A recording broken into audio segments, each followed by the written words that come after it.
Ram Ram Ram Hare. So భగవద్గీతలో మనం కొన్ని విషయాలు ఉంటాయని తెలుసుకున్నాం. ఏముంటాయి భగవద్గీతలో అంటే 5 అంశాలు ఉంటాయని చెప్పుకున్నాం కదా. భగవద్గీత అనేది 5 అంశాల నుంచి ప్రస్తావన చేస్తున్నాం. 5 అంశాల గురించి చేస్తున్నాం. మీరు చాలా మంది మిస్ అయ్యారు కాబట్టి మీరు వినలేదు, కాబట్టి మీరు కూడా వినలేదు కదా. ఏం పేరు మీ పేరు? రజనీ. మీ పేరు? మీరు మధ్యలో వచ్చారు, మీరు వచ్చారు, మీ పిల్లల్ని తీసుకొచ్చారు. ఓకే, పెరుగుతుంది తీసుకొని. Very good. మాతాజీ పేరు? వాణి. మధ్యలో మీరు కూడా వెళ్ళలేదు కదా బస్సులో కొన్ని. అదే అంటే బ్యాక్గ్రౌండ్ వెళ్ళలేదు కాబట్టి మనం జస్ట్ బ్రీఫ్గా చెప్పుకుందాం ఏముంది. సో భగవద్గీతలో 5 అంశాలు ఉంటాయన్నమాట. సో భగవద్గీత అంటే సాంగ్ ఆఫ్ గాడ్. గీత అంటే సాంగ్. భగవద్గీత ఎవరి సాంగ్? భగవంతుడి యొక్క సాంగ్. మరి భగవద్గీత అన్నాం. గీత అంటే సాంగ్ అన్నాం. భగవద్ అంటే భగవంతుడి యొక్క సాంగ్. భగవంతుడు అని ఎవరిని అనాలి మరి?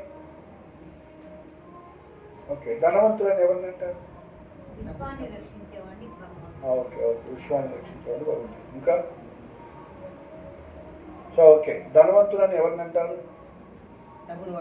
ధనం ఉన్నవాడిని ధనవంతుడు. విద్యావంతులని ఎవరిని అంటారు? విద్య ఉన్నవాడిని. ఓకే, సో మరి భగవంతులని ఎవరిని అనాలి? విద్య ఉన్నవాడిని విద్యావంతుడు, ధనం ఉన్నవాడిని భగవంతులని ఎవరిని అనాలి మరి? భగా ఉన్నవాడిని భగవంతుడు అనాలి. అర్థమైందా? విద్య ఉన్నవాడిని విద్యావంతుడు, ధనం ఉన్నవాడిని. భగా అంటే ఏంటంటే ఐశ్వర్యాలు. భగా అంటే అప్లయన్సెస్ అంటారు. సంపదలు అన్నీ ఏవైతున్నాయో వాటిని తెలుగులో అప్లయన్సెస్ అంటే ఐశ్వర్యాలు అంటారు, విభూతులు అంటారు. తెలుగులో విభూతి అంటారు. షడైశ్వర్యపూర్ణ అంటే 6 విభూతులు సంపూర్ణంగా. షడ్ అంటే 6, సంపూర్ణంగా 6 ఐశ్వర్యాలు ఎవరైతే కలిగి ఉంటారో వాళ్ళని భగవంతుడు. ఎవరినంటే వాళ్ళని అంటానికి ఒక్కోసారి ఇతరులని, ముఖ్యంగా గురువుల్ని, నారదముని లాంటి వాళ్ళని, బ్రహ్మదేవుడిని కూడా, శివుడిని కూడా భాగవతం భగవాన్ని సంబోధిస్తుంది. అంటే వాళ్ళు ఆల్మోస్ట్ ఆల్ అలాంటి వాళ్ళు అన్నమాట. కానీ ఎంతమంది భగవంతులు ఉన్నా కూడా అలాంటి సంబోధించినప్పటికి కూడా, వ్యాసదేవుని కూడా భగవాన్ని సంబోధించినప్పుడు కూడా, గురువుల్ని, మైత్రేయుని కూడా ఒక్కోసారి సంబోధిస్తుంది భాగవతం. సంబోధించినప్పుడు కూడా ఎవరు కూడా కృష్ణుడితో సమానం కాదు. ఎందుకంటే కృష్ణుడు భగవద్గీతలో అని చెప్పారు, మత్త పరతరం నాణ్యత కించిదస్తుంది, నాకు మించిన సత్యం లేదు అని చెప్పేశారు. ప్లస్ ఆయన వచ్చినప్పుడు అన్ని అవతారాలు లీలను చూపించారు. సో కాబట్టి నారాయణుడు కూడా భగవంతుడే.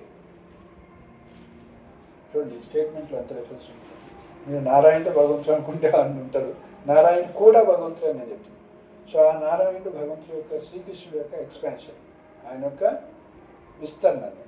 ఆ నారాయణుడికి 96 లక్షణాలే ఉంటాయి సంపూర్ణ అవతారంగా. కృష్ణుడికి 100% భగవంతుడు అన్నమాట, 100%. శివుడు 86% భగవంతుడు, అంటే భగవంతుడిలోని క్వాలిటీస్. బ్రహ్మదేవుడికి 77% ఉంటాయి.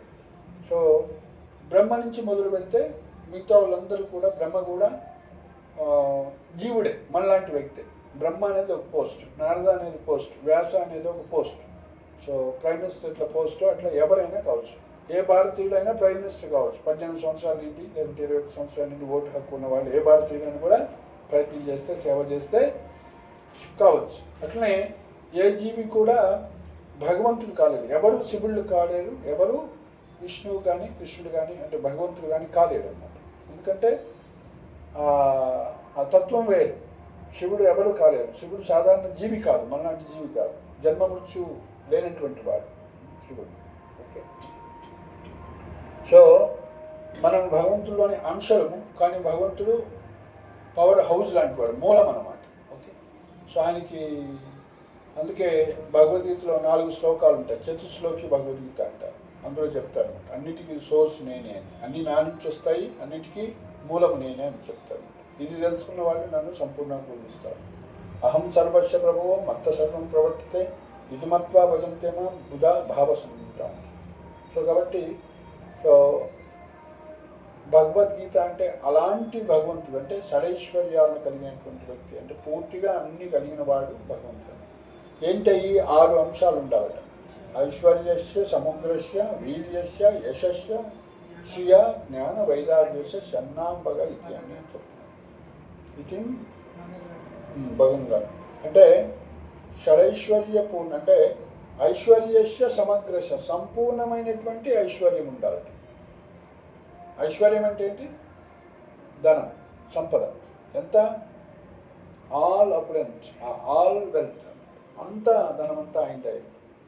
సో కాబట్టి గవర్నమెంట్ ఆఫ్ ఇండియా అన్నప్పుడు ఈ అన్ని ఇల్లు ఆయనే యాక్చువల్లీ గవర్నమెంట్ కిందకి వస్తుంది. ప్రెసిడెంట్ ఆఫ్ ఇండియా లేదా ప్రైమ్ మినిస్టర్ కిందకి వస్తుంది. అట్లా ప్రతిదీ కూడా భగవంతుడి యొక్క ఆస్తి అయింది. ఐశ్వర్యశ సమగ్రశ వీర్యశ ఆయనకు సంపూర్ణమైనటువంటి పొటెన్సీ శక్తి ఉండాలన్నమాట. దానికి కృష్ణుడు చూపించాడా? అంత అంత సంపద ఏమైనా చూపించిందా భగవంతుడు అవతరించినప్పుడు ఈ లోకంలో?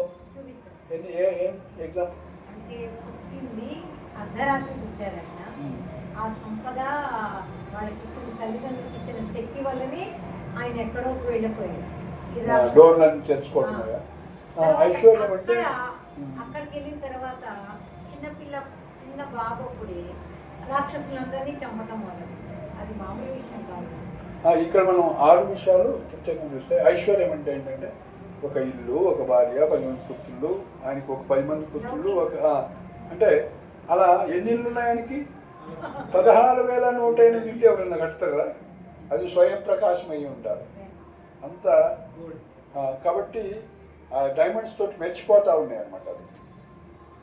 సో 16,001 వలన ఇళ్లలో కృష్ణుడు ఉండాలి. మళ్ళీ అదేదో భార్యని నేను 16,000 రోజుల తర్వాత వస్తాను మీ ఇంటికి, నేను రొటేషన్లో కాదు.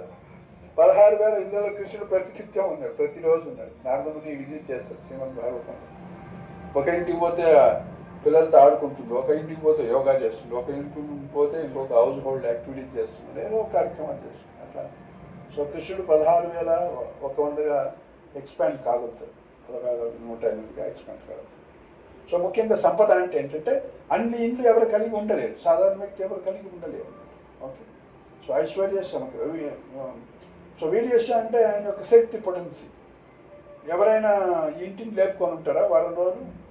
ఒక ఇంటిని అట్లా గోవర్ధన పర్వతాన్ని ఎవరు నెత్తుతారా? అది ఆయన మొత్తం 2 చేతులు కాదు, డబ్బులు లాగా కాదు, ఒకటే, జస్ట్ ఒక సింగిల్ ఫింగర్. సో కాబట్టి నా భూతో నా భవిష్యత్తు అది మనకి ఎవరు చూపించగలిగింది కాదు. అంత శక్తి కలిగిన వారు ఐశ్వర్యశం వీర్యశ. ఆయన పొటెన్సీ అంత గొప్పది. యశస్సు అంటే ముల్లోకాలు ఎక్కడ పోయినా కూడా కీర్తి అనమాట.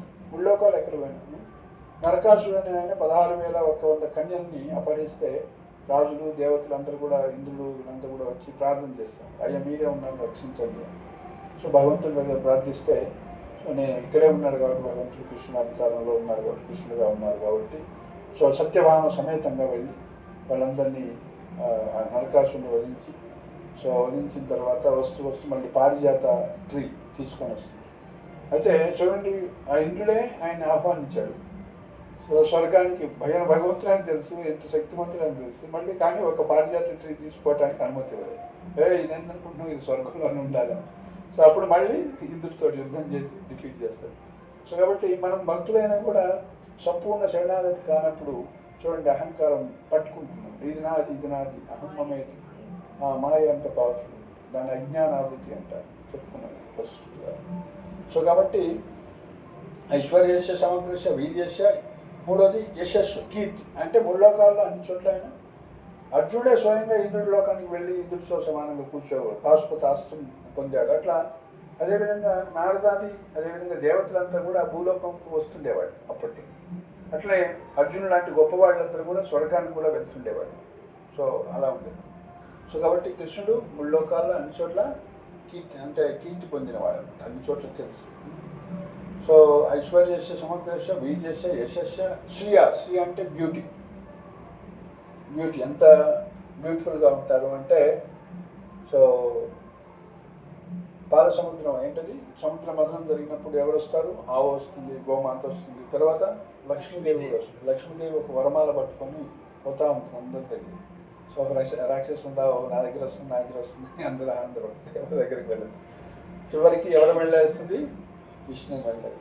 సో కాబట్టి లక్ష్మీదేవి అందం కన్నా కూడా సో భగవంతుడి యొక్క అందం, విష్ణువు లేదా భగవంతుడి యొక్క అందం ఎంతో ఎక్కువగా ఉంటుంది. సో అలాంటి భగవంతుడు స్త్రీ రూపం దాల్చినప్పుడు ఆయన స్త్రీ అవతారం ఎత్తిందా? మోహిని రూపం ఎత్తింది.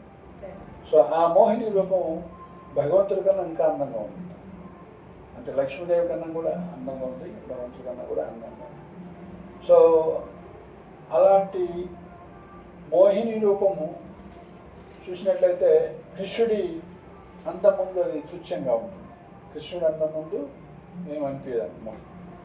సో అలాంటి అంటే భగవంతుడి యొక్క అందం అలా ఉంటుంది. భగవంతుడు 116,108 ఇల్లు ఉన్నాయని చెప్పినాం కదా.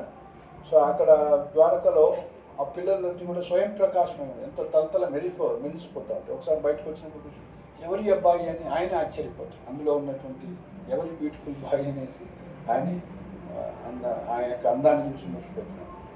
సో కాబట్టి అంత బ్యూటిఫుల్గా ఉంది. అందుకే కృష్ణుడు ఏమంటాడు? కృష్ణ అంటేనే సర్వ ఆకర్షకుడు, అందరినీ ఆకర్షించేవాడు అట్లా. సో సర్వ కర్షతి ఇది కృష్ణ, ఆకర్షణ చేస్తారు. సో కాబట్టి ఐశ్వర్యశ సమగ్రశ వీర్యశ యశస్స శ్రీ అంటే బ్యూటీ. తర్వాత జ్ఞాన వైరాగ్యశ శరణం భగవతి. జ్ఞానము వైరాగ్యం. జ్ఞానం చూడండి, ఇప్పుడు మనం భగవద్గీత సెట్ చేసుకున్నాం. సుప్రీంకోర్టుకి పోతే ఏమంటారు? నేను భగవద్గీత మీద ప్రమాణం చేశాను. ఎందుకంటే వేరే దాని మీద చేసుకున్నాం అట్లా కాదు. సో ఎందుకంటే అది అంత ప్రామాణికం. సో ప్రపంచవ్యాప్తంగా భగవద్గీత ఐన్స్టీన్ లాంటి కానీ గొప్ప గొప్ప వాళ్ళు ఎవరు చూసినా సరే సైంటిస్ట్ వాళ్ళు అంతా కూడా భగవద్గీత చదివారు అన్నమాట. చదివింది ఎంతో పవిత్రమైనది, ఎంతో ప్రామాణికమైనది, ఎంతో గొప్పది, నిగూఢమైనటువంటి విషయాలు ఎంతో ఎన్నో ఉన్నాయని చెప్తారు. ఈవెన్ మహాత్మా గాంధీ కూడా చెప్తారు. ఒక కొటేషన్: సందేహాలు నన్ను చుట్టుముట్టినట్టు, నిరాశ నన్ను ఎదుర్కొన్నట్టు, ఒక్క ఆశాకిరణమైన దూరంగా గోచరించాను. నేను భగవద్గీతని తెరవగానే నన్ను ఓదార్చే ఒక శ్లోకం అవపడుతున్నాను. సో కాబట్టి భగవద్గీత మీద ఎవరైతే మెడిటేట్ చేస్తారో వాళ్ళు ప్రతిరోజు నిత్యం నూతన అర్థాన్ని అందులోంచి కనుక్కోగలుగుతున్నారు. సో కాబట్టి భగవద్గీత చదువుతుంటే ఈరోజు మనకి కొత్తదే అనమాట మళ్ళీ. సో ఎలాంటి సమస్యలు, ఎందుకంటే ఈ లోకంలో ప్రతిరోజు సమస్యలు ఆవరిస్తుంటాయి. సో భగవద్గీత చదివితే సమస్యల నుంచి బయటపడతాం. సో కాబట్టి అందుకేమన్నాడు శంకరాచార్య గీతా మహత్యంలో, గీతా గంగోదకం పీత్వ పునర్జన్మన విద్యతే. ఇక్కడ ఎవరైతే గంగలో స్నానం చేస్తారో పవిత్రులు అవుతారు. అట్లనే గీతలో ఒకసారి ఆ యొక్క గీతా జ్ఞానాన్ని మనం స్వీకరించి పవిత్రులమైనట్లయితే మళ్ళీ పునర్జన్మన విద్యతే అంటారు. సో కాబట్టి అలా నిత్య నూతనంగా ఉంటుంది భగవద్గీత. సో మానవాళి అందరి కోసం ఇచ్చారు. కాబట్టి జ్ఞాన వైరాగ్యస్య షడైశ్వర్యపూర్ణ అంటే 6 ఐశ్వర్యాలు మనం చెప్పుకున్నాం. సో ఏంటది? మొదటిది ఐశ్వర్యస్య సమగ్రస్య వీర్యస్య యశస్య శ్రియ జ్ఞాన వైరాగ్యస్య. జ్ఞానము, తర్వాత వైరాగ్యం. సో భగవంతుడి యొక్క వైరాగ్యం ఎక్కడ చూపించాడు మరి? కృష్ణావతారంలో వైరాగ్యం ఉందా? కృష్ణుడు వెళ్ళిపోయేటప్పుడు ఇదంతా నాది అని పట్టుకొని కూర్చోలేదు, అన్నీ వదిలిపెట్టేసి. అట్లనే ఆయన ముఖ్యంగా వైరాగ్యాన్ని శ్రీమద్ భాగవతం చెప్తుంది. నరనారాయణ ఋషులుగా ఇప్పటికి కూడా ఆయన తపస్సు చేస్తున్నారు. బద్రికాశ్రమంలో బద్రీనారాయణగా నరనారాయణ ఋషులుగా ఆయన తపస్సు చేస్తున్నారు. సో కాబట్టి లోకంలో ఎన్ని సృష్టించాడు భగవంతుడు, ఇదన్నీ నాది నాది అని మనకు ఫ్రీడమ్ ఇచ్చేసింది. ఇది ఇన్ఛార్జ్. సో కాబట్టి సో భగవంతుడు అంటే 6 లక్షణాలు సంపూర్ణంగా ఉండాలి. అంటే సంపూర్ణమైనటువంటి అందం ఉండాలి, సంపూర్ణమైనటువంటి జ్ఞానం ఉండాలి, సంపూర్ణమైనటువంటి వైరాగ్యం ఉండాలి, సంపూర్ణమైనటువంటి శక్తి ఉండాలి, కీర్తి ఉండాలి, అదేవిధంగా సంపద ఉండాలి. ఏదైనా 1-2 ఉంటే కుదరదు అన్నమాట. సో కాబట్టి అలా ఎవరికైతే ధనం ఉంటే లేదంటే అందం ఉంటే మనం ఆకర్షించబడతాం కదా. అట్లా 6 ఐశ్వర్యాలు ఉంటే ఇంకా ఎందుకు ఆకర్షించబడం? కాబట్టి అలాంటి భగవంతుడు మనకి ఈ జ్ఞానాన్ని ఇస్తుంది, భగవద్గీత. సో ఈ భగవద్గీతలో 5 అంశాలు చెప్పారు. ఏంటవి చెప్పండి, కొత్త వాళ్ళు తెలుసా? మీకు మాతాజీ, వీణా మాతాజీ ఏం పేరంటారు? వాణి. భగవద్గీతలో ఏముంది, లేదా ఎన్ని అంశాలు ఏముంది ప్రస్తావన? ఇప్పుడు భగవద్గీత మీరు హిందువులంటే భగవద్గీతలో ఏముంది అని అడిగారు అనుకోండి, దేని గురించి చెప్తుంది అసలు? 5 అని చెప్పాము మేము. సో చెప్పండి, ప్రస్తావన తీసుకురండి. అందులో దేని గురించి చెప్తుంది భగవద్గీత? వ్యక్తిత్వ వికాసం గురించి చెప్తుంది. ఇంకా భక్తి. భక్తి, వెరీ గుడ్, ఓకే. నెక్స్ట్ తనను తాను ఎలా మలుచుకోవాలి, ఓకే. తన జీవితం ఏ పరిపూర్ణత పొందడానికి భక్తి. మేము చెప్పినవి కరెక్టే. అయితే హెడ్డింగ్స్ ఎలా ఉంటాయంటే భగవద్గీత 5 అంశాల గురించి చెప్తుంది. ఏంటి అంటే చదవలేదు కావున అంటే దీని ప్రకారం ఏంటంటే మన ఇస్కాన్ ప్రకారం అంటే శాస్త్రం ప్రకారం ఈశ్వర ప్రకృతి, ఈశ్వరుడు అంటే ఎవరు? భగవంతుడు, సుప్రీం నియంత్ర, సుప్రీం కంట్రోలర్ అన్నమాట. ఓకే. సో ఈశ్వర. రెండోది ప్రకృతి, తర్వాత జీవ, మన గురించి, జీవులందరి గురించి. సో బ్రహ్మదేవుడు జీవుడే, సీమ జీవుడే, మానవుడు జీవుడే, దేవతలందరూ కూడా జీవులే. చెట్లు, చేమలు, 84 లక్షల వెరైటీస్ ఉంటాయి అన్నమాట. ఓకే. సో ఇవన్నీ జీవుల గురించి ఉంటుంది. సో ఈశ్వరుడి గురించి, ప్రకృతి గురించి, జీవుల గురించి. 4వది కాలం గురించి ఉంటుంది. 5వది కర్మ గురించి ఉంటుంది. ఈ మొదటి 4 ఈశ్వర, ప్రకృతి, జీవ, కాల, కర్మ అని చెప్పాను కదా. ఈ ఫస్ట్ 4 ఈశ్వర, ప్రకృతి, జీవ, కాల శాశ్వతమైనవి. జీవులు శాశ్వతమైన వాడే, భగవంతుడు శాశ్వతమైన వాడే, కాలము శాశ్వతమైనదే, ప్రకృతి శాశ్వతమైనది. ఒక కర్మ అశాశ్వతమైనది. ఓకే. ఎట్లయితే బ్యాంక్ బ్యాలెన్స్ అశాశ్వతమైన వాడు వాడుకుంటే అది ఖాళీ అయిపోతుంది, మళ్ళీ మనం అందులో క్రెడిట్ చేయాలి, లేకుంటే డ్రా చేసుకోవాలి. అట్లనే కర్మ, చెడు కానీ మంచి కానీ ఏదైనా కూడా సో అది మారుతూ ఉంటుంది అన్నమాట. సో మనం అందరం ఈ శరీరాలు పొందింది దేనికి వచ్చింది? ఎట్లా వచ్చింది మనకి ఈ శరీరం? మన కర్మల ప్రకారం. ఈ శరీరం ఉందంటేనే మన కర్మ ఉందని అర్థం. శరీరం భౌతిక శరీరం అది. కానీ ఎవరైతే ముక్త స్థితిలో ఉంటారో వాళ్ళు ఒకవేళ భౌతిక శరీరం ఉన్నప్పుడు కూడా ఆధ్యాత్మికంగా పూర్తిగా అయిపోయిన తర్వాత వాళ్ళు మహాత్ములై ఉంటారు. ఎలా ఉంటారంటే పూర్తిగా కృష్ణుడికి శరణాగతులై ఉంటారు. హనుమంతుడు ఉన్నాడు, ఆయన ఏ శరీరంలో ఉన్నారు? మనలాంటి శరీరంలో లేడు. ఆయన హనుమంతుడు ఎక్కడికైనా ఒక్క నిమిషంలో అలా రాగలుగుతాడు. గరుత్మంతుడు, హనుమంతుడు వాళ్ళు నిత్య ముక్తులు అనమాట. నిత్య ముక్తులు అంటారు వాళ్ళు. అంటే ముక్తి స్థితిలో ఉన్నారు కానీ సేవ చేస్తున్నారు. ఈ లోకంలో ఉన్నాడు హనుమంతుడు, ఉండాలని ఉన్నాడు కాబట్టి. సో కాబట్టి వాళ్ళు బద్ధ స్థితిలో లేరు. మనం ఏంటి? బద్ధ స్థితిలో ఉన్నాం, నిత్య బద్ధులం అంటాం మనం. ఓకే, నిత్య బద్ధులు. సో కాబట్టి ఇప్పుడు మనం ఏం చేయాలి? కర్మ, ఈ భగవద్గీత చదవటం వల్ల ఏమవుతుంది? అసలు కర్మ అంటే ఏంటో అర్థం చేసుకొని, ఈ ప్రకృతి అంటే ఏంటో అర్థం చేసుకొని, ఈశ్వరుడు భగవంతుడు అంటే ఏంటో అర్థం చేసుకొని, సో ఫైనల్గా మనం ఈ కర్మ అంతా కూడా జీరో చేసుకోవాలి. మనకి పుణ్యము ఉండొద్దు, పాపం ఉండొద్దు, జీరో. కృష్ణుడి శరణాగతి అయితే ఆయన ఏది ఇస్తే, ఎవరైతే భక్తులు అవుతారో వాళ్ళకి ఏం చేస్తే ఇంకా ఆయన శరణాగతి పెరుగుతుందో అది చేస్తుంటాడు కృష్ణుడు. సో మనకి ఏదన్నా జరిగినా కూడా ఒకసారి శరణాగతి అయిన తర్వాత అది మన కర్మ ప్రకారం వచ్చింది అనుకోకూడదు, కృష్ణుడి ఏర్పాటు ద్వారా వస్తుంది. ఉదాహరణకి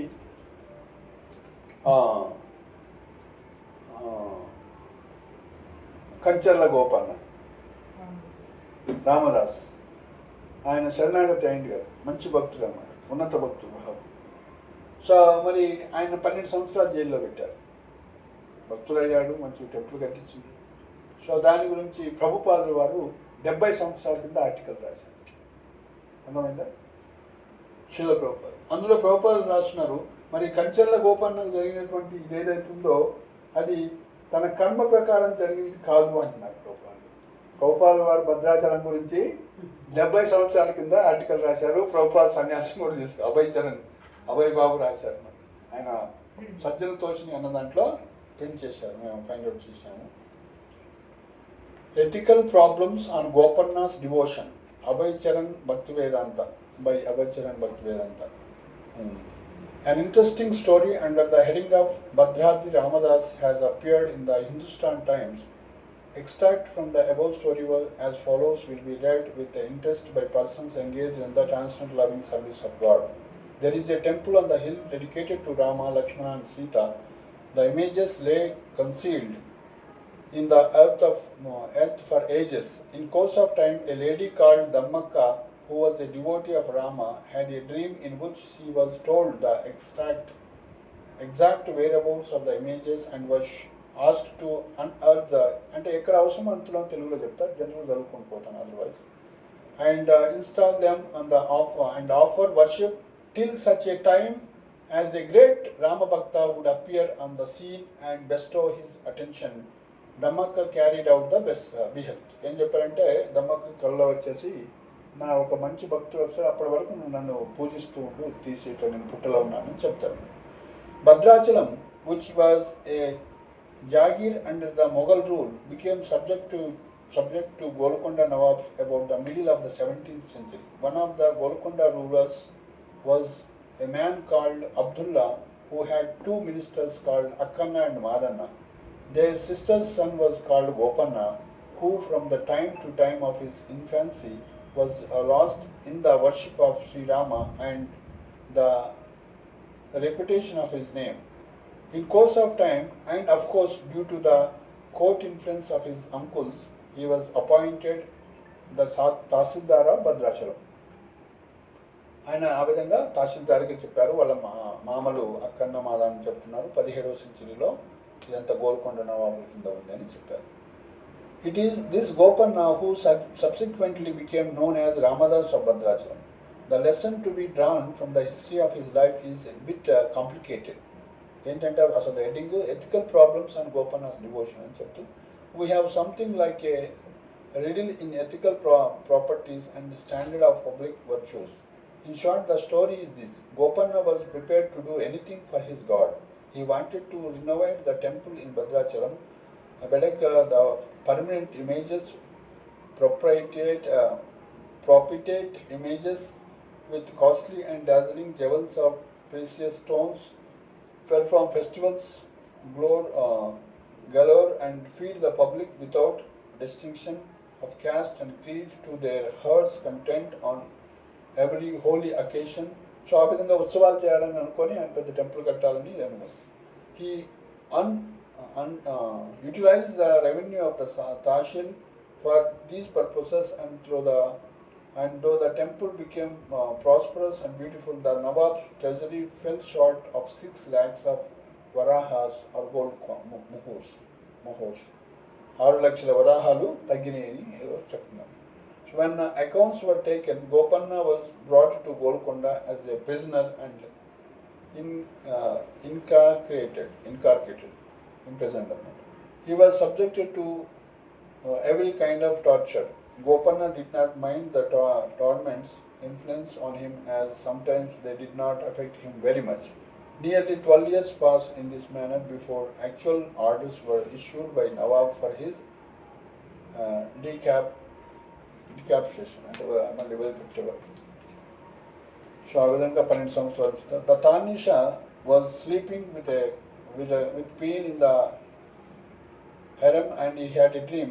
2 resplendent young men asked him to hasten up to receive all monies due from Gopanna and issue a receipt so that he may be released forthwith.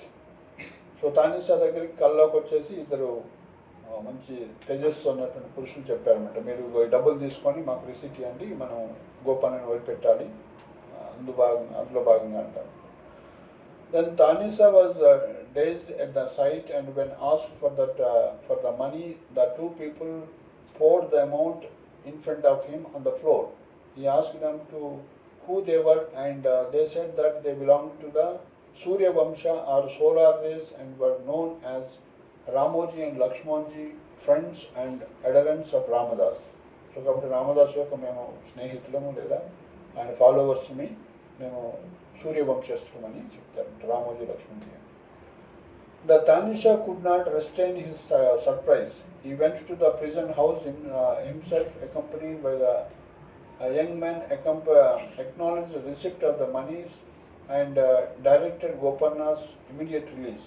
So కాబట్టి ఆయన చూసేసి ఇమీడియట్గా వాళ్ళని ఇదంతా కూడా కళ్ళలో అడిగినట్టు ఉంటుంది, వాస్తవాన్ని చూస్తే ఆ డబ్బులు ఉన్నాయి. సో ఇమీడియట్గా ఆయన పోయి గోపన్న రిలీజ్ చేయమంటారు. Ramoji Lakshmanji disappeared, but the Tanisha found himself in bed once again and wake up. ఇదంతా కూడా కళ్ళలో జరుగుతుంది. పోయి రిలీజ్ చేయిస్తున్నాడు. అప్పుడు చూస్తే ఇదంతా కళ అనుకున్నాడు. పోయి చూస్తే ఆ డబ్బులు ఉంటాయి. The gold coins were there. He directed Gopanna to be brought, and he appeared before him. He praised to the skies his good fortune and devotion to God, and sent to him to back to Bhadrachalam as Tahsildar with 6 lakhs of varahas to be spent by him for the temple as he pleased. So కాబట్టి 6 లక్షల వరాహాలు మళ్ళీ ఆయనకే ఇచ్చి నువ్వు భద్రాచలానికి ఉపయోగించని ఆయన పంపించింది. He also proclaimed that from the today the previous Tahsildar was to be known as Ramadas or the devotee of Sri Ram. So అప్పటి నుంచి ఆయన పేరు రామదాస్ అయింది. So the writer of the above narration, Sri Chandrasekharan Iyer, has raised some ethical problems in regard to the above. They are as follows. మన point ఏంటంటే ఇక్కడ రామదాస్ స్టోరీలో ఎందుకు ఆయన కష్టాలు వచ్చినాయి మరి శరణాగతి ఏంటంటే, however intense might have been the devotion of Ramadas to his Lord, however pure and selfless his motives were, was it proper on his part to appreciate the public revenue in a fit manner and divert them to purposes for which they were never intended?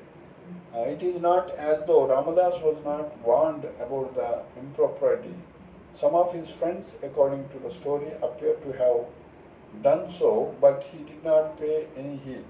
This makes the offense more serious. అంటే రామదాసు మరి government మనీని వాడాడు, మరి అది తప్పు అవుతుంది కదా, మీరు ఓన్లీ మనకి కలెక్షన్ అయింది మాత్రమే వాడాలి దేవాలయానికైనా సరే అని అన్నారంటే ఆయన అది పట్టించుకోలేదు అంటే చెప్తున్నారు continuation. The answer which may be attempted but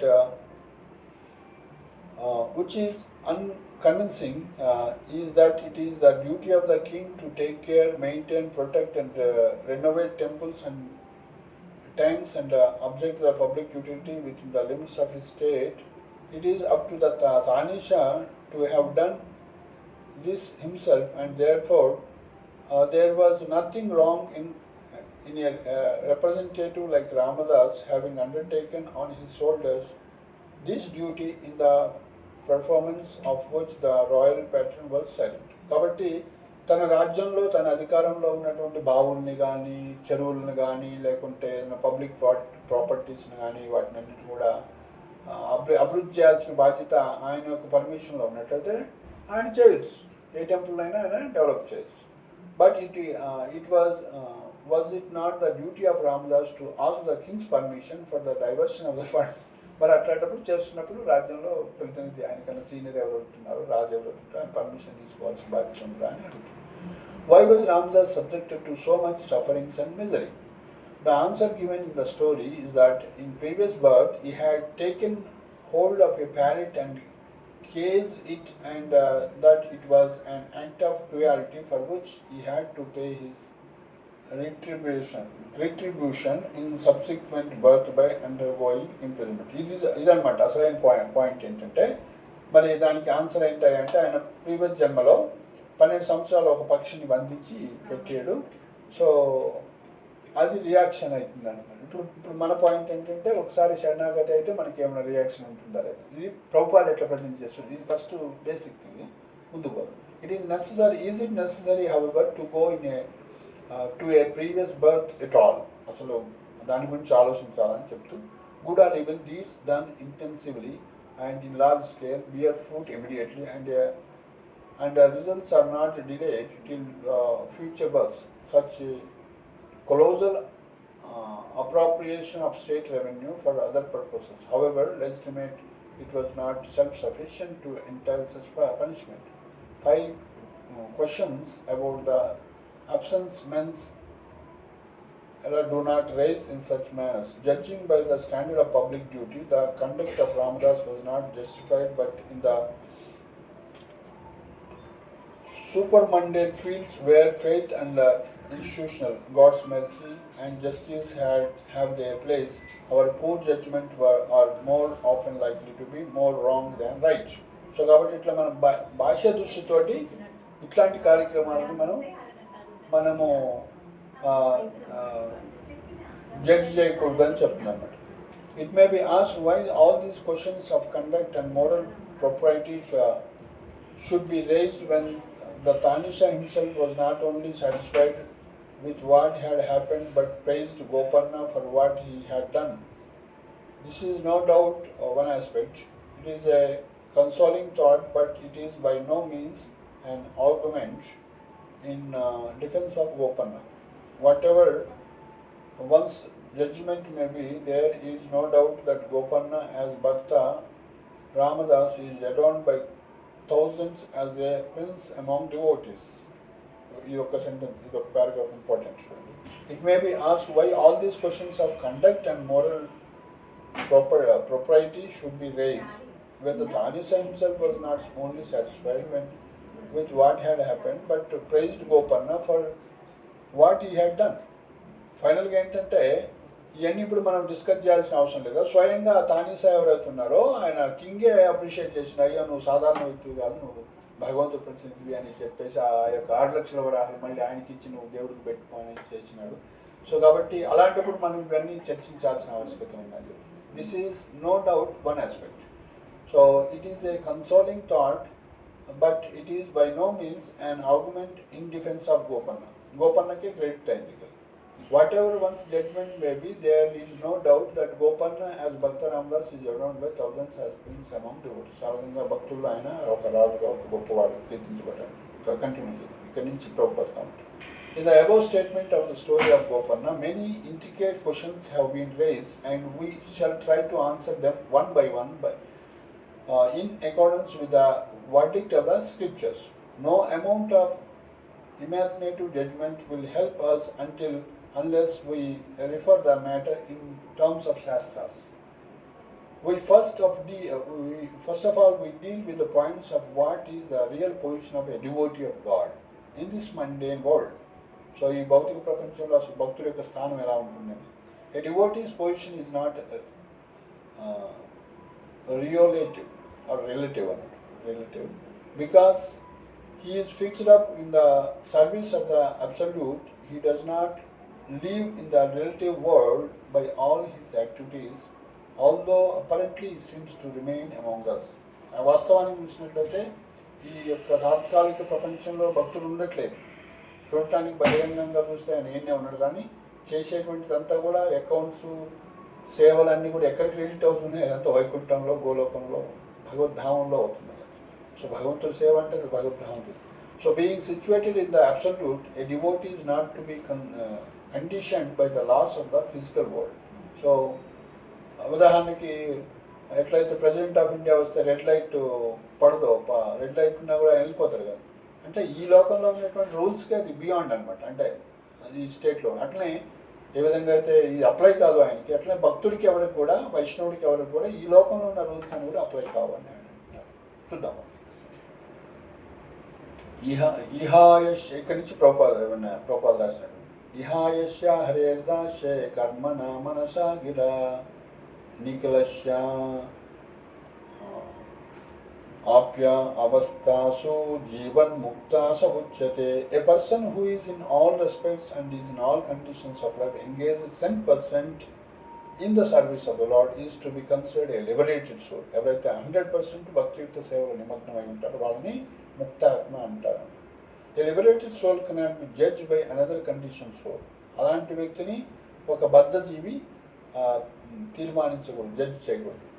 As the position which was held by Gopanna in his dealings with the state service or in respect of crossing the threshold of the ethical principles conceived by the conditioned souls were beyond the conception of human power. It is better to conclude the actions of Gopanna in the manner so as Mr. Chandrasekhar has done in the following words, namely, our poor judgment are often likely to be more wrong than right. So కాబట్టి ఒక బద్ధజీవుడు అంటే ఉదాహరణకి భక్తి ఏంటో తెలియకుండా supreme court judgement చేసినారు. Supreme court lawyers వాళ్ళంతా ఏంటి జడ్జిలు అయ్యారు, కానీ వాళ్ళు భగవద్గీత భాగవతం చదివి కాదు. సో కాబట్టి అట్లాంటి పోయినప్పుడు వాళ్ళు ఏం జడ్జిమెంట్ ఇవ్వలేరు. సో అట్లనే ఇక్కడ ఏమంటున్నారంటే చంద్రశేఖర్ అని ఆయన చెప్తున్నారు, our poor judgment are often likely to be more wrong than right. కాబట్టి తెలియకుండా వాళ్ళు దాని మీద జడ్జి చేసేటువంటి అధికారం మాకుండదు, అది తప్పు అవుతుంది అని. Every action of A devotee is considered as good because it is targeted towards the service of all good. Means Bhagavan. God is all good. So he is absolute knowledge. There is no difference between him, his pure devotee, and all devotees' devotional activities. భక్తుడు భగవంతుడి మధ్య అదేవిధంగా భక్తి మధ్య ఏమీ భేదం లేదు అన్నమాట. Gopanna was a pure devotee to God and therefore all his activities were good. That is the verdict of shastras. So కాబట్టి that was the reason why untimely Gopanna was adorned even by the Tanisha, although he committed a criminal act of misappropriation of public money in the eyes of the Mandanas. So సాధారణ వ్యక్తుల దృష్టిలో చూస్తే ఆయన యొక్క రాజ్యం యొక్క నిధులు ఉపయోగించాడు, కానీ అది భౌతిక విషయంలో. కానీ తానిషా హిమ్సెల్ఫే చెప్పింది అనమాట, రిలీజ్ చేసి ఇమీడియట్గా రిలీజ్ చేసి ఆయన పంపించండి అని. There are many instances where not only the devotee but also God himself have committed this so-called criminal act of theft for the pleasure of the devotee. So అట్లా భక్తులే కాదు, భగవంతుడి యొక్క ప్రీత్యర్థం భక్తులే కాదు, స్వయంగా భగవంతుడు కూడా ఇలాంటి దొంగతనం చేశారు, ఇలాంటి పనులు చేశాడు అని చెప్తున్నారు. ముఖ్యంగా కృష్ణలో ఎన్ని వస్తాయన్నమాట. Okay, there are many instances where not only the devotee but also God himself have committed this so-called criminal act, అంటే మనం చెప్పుకోవటానికి క్రిమినల్ యాక్ట్ లాంటిదని, act of theft for the pleasure of the devotee. కాబట్టి తన భక్తుల కోసం భగవంతుడు ఏదైనా చేయగలుగుతాడు, చేశాడు అన్నమాట. ఏంటవి? శ్రీ గోపీనాథ్జీ ఎట్ రేమునాలో in the district of Balasore, Orissa, is still famous as Gopinath Ji, who had committed theft for Sri Madhavendra Puri, his pure devotee. This thief, Gopinath Ji, is equally adored by his devotee as Ramadas of Bhadrachalam is adored. Therefore, these acts of criminality by God or his devotees are not the subject matter of the material judgment. This is confidential in the Bhagavad by the following sloka. So కాబట్టి భగవంతుడు ఇలాంటి దొంగతనం చేసినా లేకుంటే భక్తుడు చేసినా అవి భాగవతం ప్రకారము అది మన జడ్జిమెంట్ చేయటానికి లేదు, సాధారణ వ్యక్తులు జడ్జిమెంట్ చేయటానికి. యస్యాసి భక్తి భగవత కించన సర్వై గుణైస్తత్ర సమాసతే సురా హరావక్తస్య కుతో మహత్పునః మనోరథేన సతి ధావతో బహిః. If a person has got unflinching faith and devotion upon the person regarded, all the good qualities of suras and devatas do overtake him. But a non-devotee cannot have any good qualities whatsoever because he is situated in the subtler activities of physical nature, which is always inferior than the spiritual nature. కాబట్టి ఎవరైతే భగవంతుడి యొక్క పూర్తి భక్తిలో నిమగ్నమై ఉంటారో వాళ్ళ యొక్క అన్ని దేవతల్లో ఉన్న లక్షణాలన్నీ కూడా వస్తాయి. అందుకే గురువుని ఏమంటారు?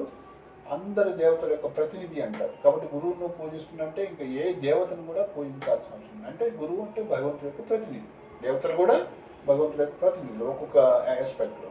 విద్యాశాఖ ఏమంటారు, ఆదాయ శాఖ, finance minister, education minister, railway minister. కానీ గురువు అంటే అన్ని అందరికీ ప్రతినిధి, అందరి దేవతలకు కూడా. A house made of iron, however, adorned, decorated with workmanship, is always much inferior in quality than that of a grain of gold.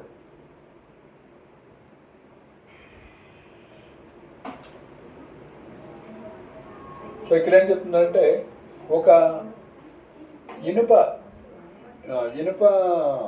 కడ్డీలతో ఇనుముతో చేసినటువంటిది ఇల్లు గోల్డ్గా చేసిన దానికన్నా కూడా చాలా తక్కువే. Mundane ethical and moral codes which are manufactured in the laws of physical nature are certainly always inferior in quality than the spiritual act of theft. So ఆ విధంగా ఇనుముతో చేసినటువంటి ఇల్లుకి గోల్డ్తో చేసినటువంటి ఇల్లుకి చాలా డిఫరెన్స్ ఉన్నట్లు, సో మనం భౌతిక పరిధిలో ఆలోచనలు వేరుంటాయి, అదేవిధంగా ఆధ్యాత్మికంగా సో అవి వేరుంటాయని చెప్తున్నారు. Spiritual world being absolute, there is no difference between such acts of theft and honesty. Everything coincide in the act of transcendental loving service of God. కాబట్టి ఆధ్యాత్మిక లోకాల్లో ఈ రూల్స్ ఉండవు, సో అవన్నీ కూడా బియాండ్ దీస్ రూల్స్ అని చెప్తుంది. కాబట్టి భక్తి చేసేటువంటి భగవంతుడు ఈ లోకంలోకి వచ్చి చేసినా భక్తులు చేసినా కూడా ఈ రూల్స్ భక్తుడికి కూడా అప్లై కావని ఇక్కడ జడ్జిమెంట్ చెప్తున్నారు. In the Bhagavad Gita, difference between the qualities of spiritual and material nature is defined as follows. కాబట్టి భగవద్గీత నుంచి ఇప్పుడు ఇదంతా కూడా భాగవతం గురించి చెప్పారు. భగవద్గీత నుంచి ఏంటంటే భూమిరభవనలో వాయు కమ్మనో బుద్ధిరేవచ అహంకార ఇతీయం మే భిన్న ప్రకృతి అష్టద అపరేయమితస్త్వన్నం ప్రకృతి విద్ధి మే పరాం జీవభూత మహాబాహో యయేదం ధారైతే జగత్. భగవంతుడు ఏం చెప్తున్నాడు, ఈ యొక్క 8 రకాలైనటువంటి భూమి, ఆపో, అనలో, వాయువు, కం, మనో, బుద్ధి, అహంకారం ఇవన్నీ కూడా నా యొక్క భౌతిక ప్రకృతి. అపరేయం ఇతస్తోన్నం వీటికన్నా గొప్పది ఒకటి ఉంది, ప్రకృతి విద్యమే పరాం జీవభూత మహాబాహో యయేదం దారిద్ర్యం. ఈ యొక్క ప్రకృతిని ధరించుకొని ఉపయోగించుకొని జీవిస్తున్నట్టు జీవులు నా యొక్క ఉన్నత శక్తి, ఇవన్నీ కూడా నా యొక్క బహిరంగ శక్తి.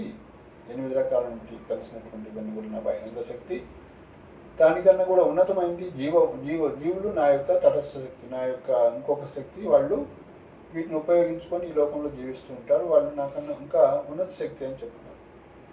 Earth, water, fire, air, sky, false ego, and all these 8 gross and subtle elements of physical nature are different separated energy of God.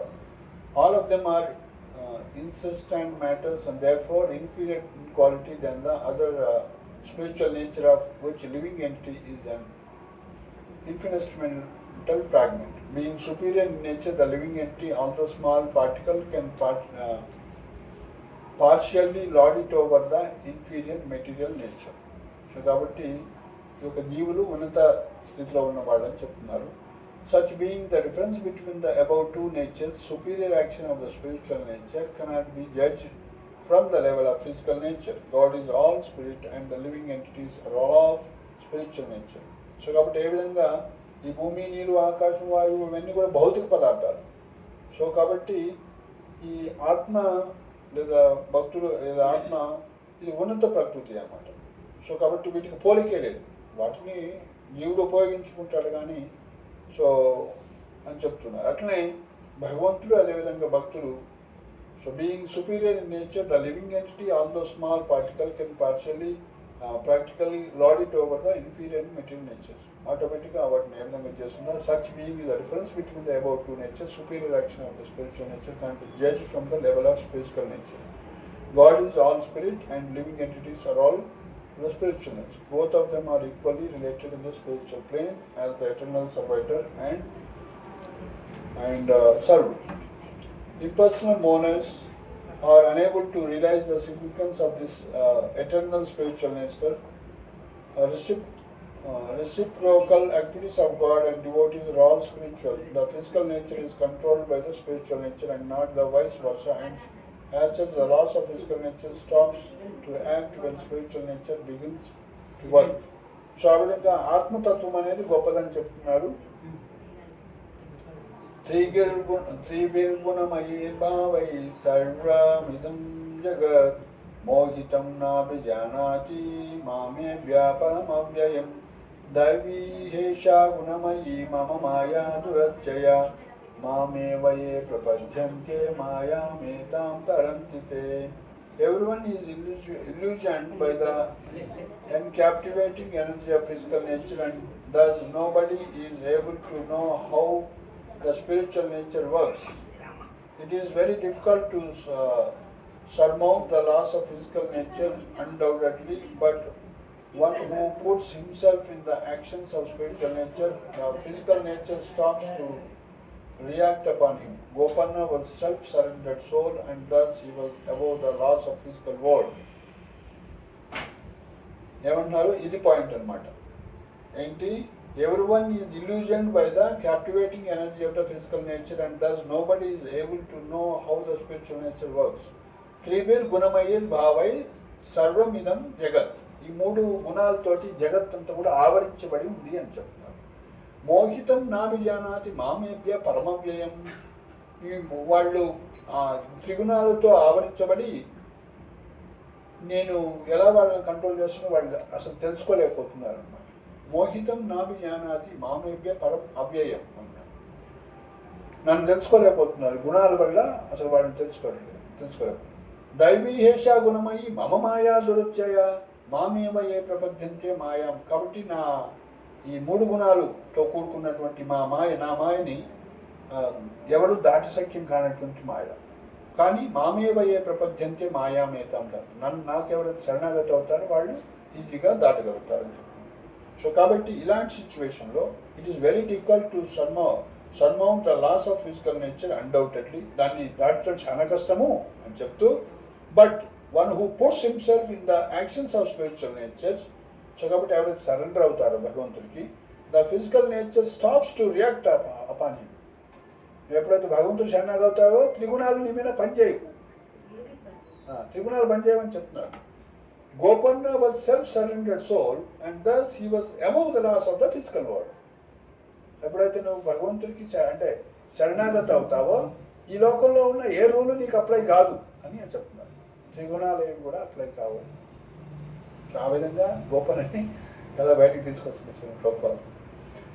The seemingly diversion of the state funds was never an unlawful act for Gopanna, although for others it was certainly unlawful. Gopanna దృష్టిలో అంటే గోపన్న అట్లా utilise చేయడం తప్పు కాదు, ఎందుకంటే బయట వాళ్ళకి వాళ్ళు అట్లా భౌతిక దృష్టిలో చూస్తున్నారు కాబట్టి తప్పు అనొచ్చు. When Gopanna was an ordinary person in his previous birth, certainly he was bound by the inferior final laws of the physical world. As such, he was inculcated not for this act of so-called misappropriation, but actually he was lightly punished for his sinful act of past life, which is mentioned in the story.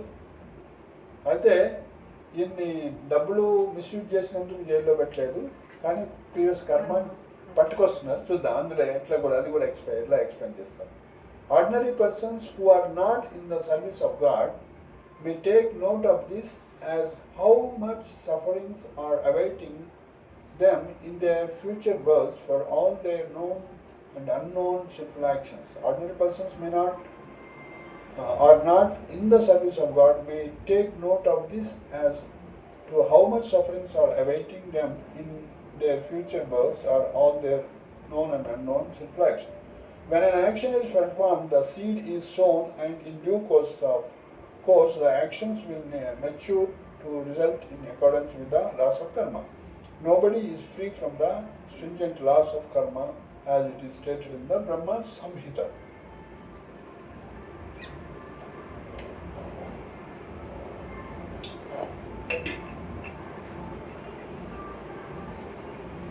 ఒక శ్లోకం చెప్తున్నారు. యతు ఇంద్రగోపం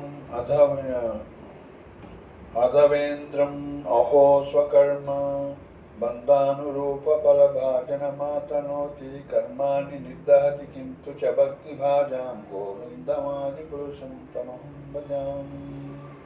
యస్త్వేంద్రగోపం అంటే ఇంద్రగోపం అంటే ఏంటది? ఇంద్రగోపం అంటే చీమ. ఇంద్రుడు, ఇంద్రగోపం అంటే చీమ.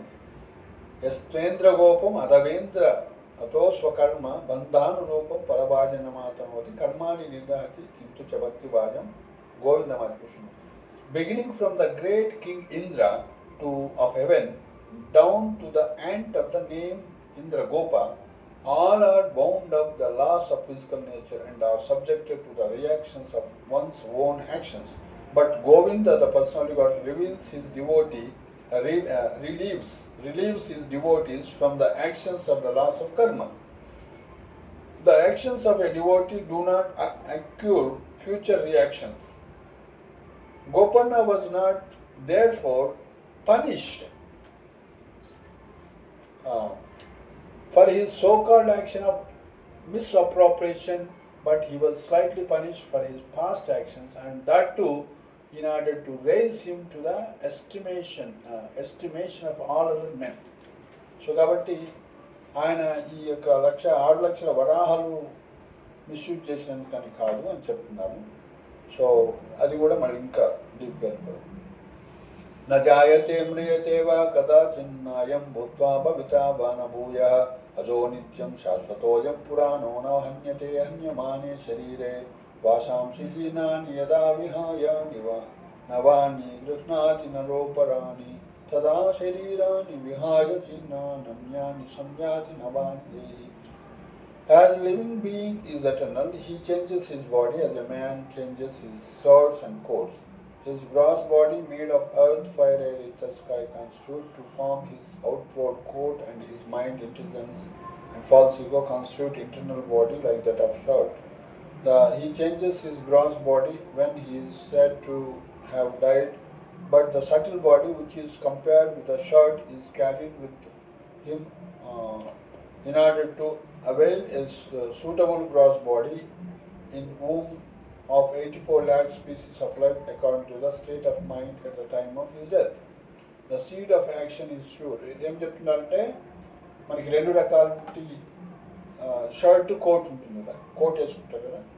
సో అట్లా ఈ గ్రాస్ బాడీ ఏదైతుందో భూమి, నీరు, ఆకాశం, వాయువు అన్ని పంచభూతాలతో చేసిన యొక్క భౌతిక శరీరం ఉందో అది మనం వదిలిపెట్టినప్పుడు చనిపోయినారు అని అంటారు కదా. సో వాళ్ళకి ఇంకొక సూక్ష్మ శరీరం ఉంటుంది, అంటే కోట్ వదిలిపెట్టినప్పుడు షర్ట్ ఉంటుంది. ఈ షర్ట్ అట్లా ఉంటుంది. ఆ షర్ట్ అంటే మనసు, బుద్ధి, అహంకారంతో ఏర్పడినటువంటి సూక్ష్మ శరీరం అంటారు. ఆ సూక్ష్మ శరీరం మనతోనే వస్తుంది అంటున్నారు. కాబట్టి అందుకే మనం చనిపోయేటప్పుడు, వదిలిపెట్టేటప్పుడు, అంటే కోట్ వదిలిపెట్టేటప్పుడు ఎలాంటి ఆలోచనలో ఉంటామో సో అలాంటి నెక్స్ట్ బాడీ వస్తుంది. 24 లక్షల వెరైటీస్ అని చెప్పి ఎంఎంఓ ఆఫీస్ మరణ భావం తెజంతుంటే కదా. Okay. The seed of the action is sure to fructify in due course. The result of all actions passes through different stages of development. So మనం చేసిన దానికి అప్పుడే రిజల్ట్ రాకపోవచ్చు, కానీ అది సీడ్ రూపంలో ఉంటుంది అన్నమాట. భూమిలో ఉంటుంది, తర్వాత పోతుందండి. Such stages of development are known as the stage of Kutastha, Aprarabdha, Prarabdha, etc. అంటే ఇవన్నీ కూడా భక్తుల సంస్కృతిలో ఉంటాయి అన్నమాట. కర్మ ఎలా ఫలిస్తుందని చెప్తూ కూటస్థంగా ఉంటుంది, తర్వాత అప్రారబ్ధం అంటే ఇంకా ఫలితాన్ని ఇవ్వనటువంటిది. నేను ప్రారంభ అంటే ఇప్పుడు అనుభవిస్తున్నటువంటిది. It is not necessary that the result of one's action is reached in the very same body. So కాబట్టి మనం చేసింది ఇమీడియట్గా రియాక్షన్ రావాలని లేదు. It takes a long time to fructify the real result. Just by showing a seed of a tree, we cannot get immediately full-grown tree and the fruits thereof. So also the result of karma or action exhibits in due course of time. Mali explanation. Gopanna's punishment was due to his past deeds of encasing a parrot. The act of his unalloyed service to the personal god Rama was properly recognized by Rama. Otherwise, he would not have come to support an ordinary culprit who had misappropriated the public money. ఇది point. అంటే మనము భక్తి చేసినట్లయితే చతుర్విధ భజంతేమాం జనా సుకృతినో అర్జున అర్ధో అర్ధార్థి జిజ్ఞాసు జ్ఞానించే భర్తలు. నా దగ్గరికి నలుగురు వస్తారా అని చెప్తున్నారు. ఎవరు? అర్ధో అంటే ఎవరైతే డిస్ట్రెస్లో ఉన్నారో, అర్ధార్థి ధనం కావాల్సిన వాడు, జిజ్ఞాసు తెలుసుకోవాలి అనుకున్న వాళ్ళు, ఆత్మ ఏంటి, పరమాత్మ ఏంటి, భగవంతుడు ఏంటి, అసలు నేను ఎవరిని, నేను ఎక్కడి నుంచి వచ్చాను, జిజ్ఞాస. అర్ధో అర్ధార్థి జిజ్ఞాసు. జ్ఞానించి అంటే జ్ఞానికి తెలుసు మనం శరీరం కాదు ఆత్మ, మనం భగవంతుడు అనే అంశ, పరమాత్మ అంశ, భగవంతుడికి సేవ చేయడం మన డ్యూటీ అని జ్ఞానికి తెలుసు అనమాట. ఇప్పుడు భగవంతుడు అంటే వాళ్ళు జ్ఞాన మార్గాన్ని పాటించేవాడు జ్ఞాని అంటారు. అర్ధో అర్ధార్థి జిజ్ఞాసు, జ్ఞానించు.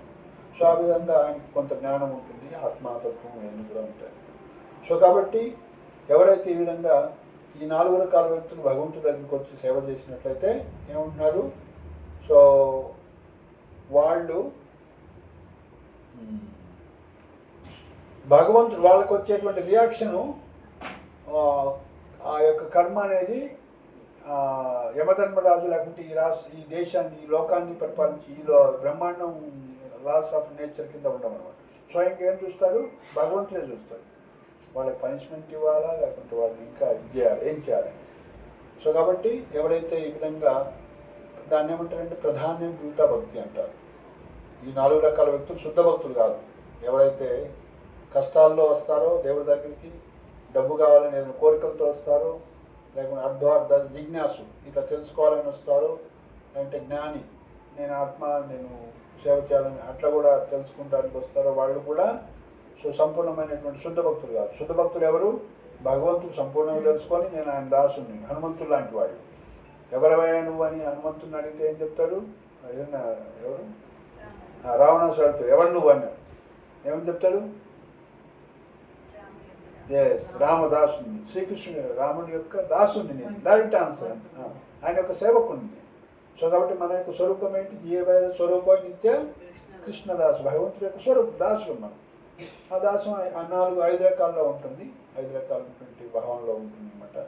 రతి అంటారు దాన్ని, 5 రకాల భావాలు ఏంటది? శాంతరతి, దాశరతి, సాక్యరతి, వత్సరరతి, మాధుర్యరతి అంటారు. శాంత భావంలో సేవ చేయొచ్చు, దాస్య భావంలో, సాక్య భావంలో, మాధుర్య భావంలో, అదేవిధంగా వాత్సల్య భావం, మాధుర్య భావంలో మనం సేవలు చేయొచ్చు, భగవంతుడితో సేవలు చేయొచ్చు. సో ఆ విధంగా ఇక్కడ హనుమంతుడు దాస్య సేవలో, దాస్య రసంలో ఉన్నాడు. ఓకే, సో కాబట్టి this is not the God's business. He is neutral in all matters and nobody nobody is his enemy or friend. Only those who love him and therefore worship him spontaneously are his actual friends. That is Vadika Prabhupada. Sri Ramachandra approached the Tanisha to release a devotee and not a culprit. ఒక తప్పు చేసిన వాడిని తీసుకున్న తన యొక్క భక్తుని విడిపించడానికి వచ్చాడు ఆయన. సో కాబట్టి ఎవరైతే ఈ 4 రకాలుగా వచ్చినా సరే భగవంతుడి దగ్గరికి, అర్ధ జిజ్ఞాస జ్ఞానిచ వాళ్ళు వచ్చినా సరే వాళ్ళంతా కూడా మిశ్రమ భక్తులు అంటారు, లేదా ప్రధానభూత భక్తులు అంటారు వాళ్ళు కానీ, లేదా శుద్ధ భక్తులు కానీ. ఈయన శుద్ధ భక్తులు అనమాట, అంటే పూర్తిగా శరణాగతి అయ్యాడు కాబట్టి. అంటే శ్రద్ధ అది వినండి, అక్కడికే కంక్లూజన్. అసలు ఎందుకు బాధపడ్డాడని ఇది ఆర్టికల్, అది ఎంత వాస్తవము ఏంటి, అది ఎట్లా వచ్చింది, ఎందుకంటే ఇప్పుడు మనం మనకి ఏదన్నా అయితే ప్రీవియస్ జన్మల్లో ఇచ్చిన కర్మఫలాన్ని అనుభవిస్తున్నామా ఏంటి అనేది. ఇప్పుడు కర్మఫలాన్ని మళ్ళీ భగవంతుడు ఎందుకు ఇన్వాల్వ్ అయింది ఇక్కడ, అదనమాట. సాధారణ తప్పిదం అయితే భగవంతుడు రాడు, ఇప్పుడు భగవంతుడు వచ్చాడు కదా ఇక్కడ, అదే విషయం చూస్తున్నారు. సో కాబట్టి భగవద్గీత ఏం చెప్తుంది? therefore worship him spontaneously and are his actual friends, and that is the Vadita Bhagavad. Sri Ramachandra approached the Tanisha to release a devotee.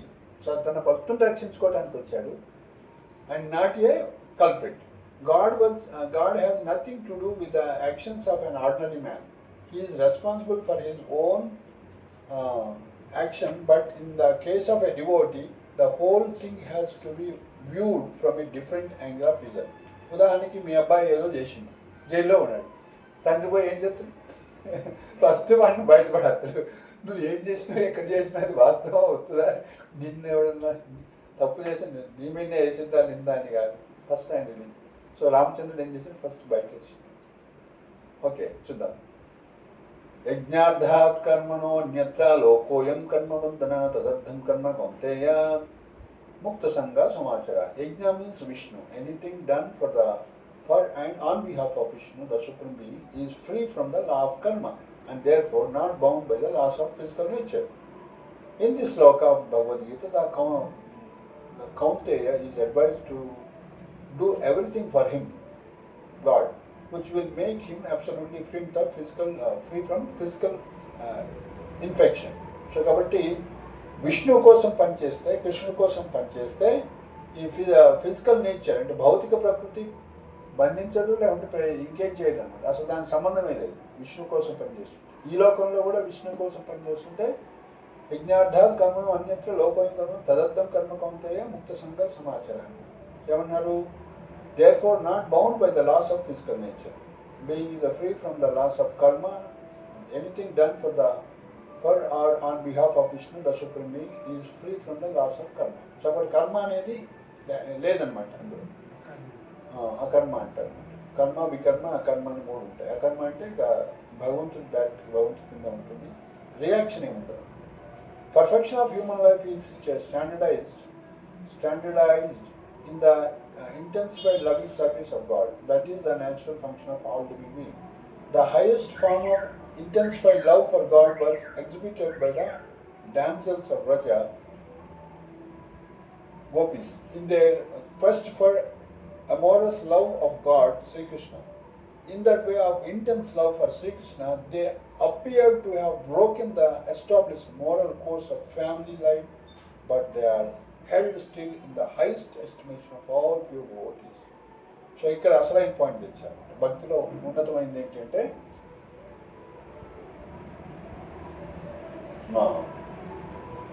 Perfection of human life, మానవ జీవితం యొక్క ఉన్నత స్థితి అంటే సిద్ధి ఎక్కడ జరుగుతుంది, దేన్ని సిద్ధి సాధించారు అని అంటారంటే perfection of human life is standardized standardize in the intensifying loving service of God. కాబట్టి కృష్ణుని మనం ఎంతగా ప్రేమిస్తాము అన్న దాన్ని బట్టి ఉంటుందన్నమాట.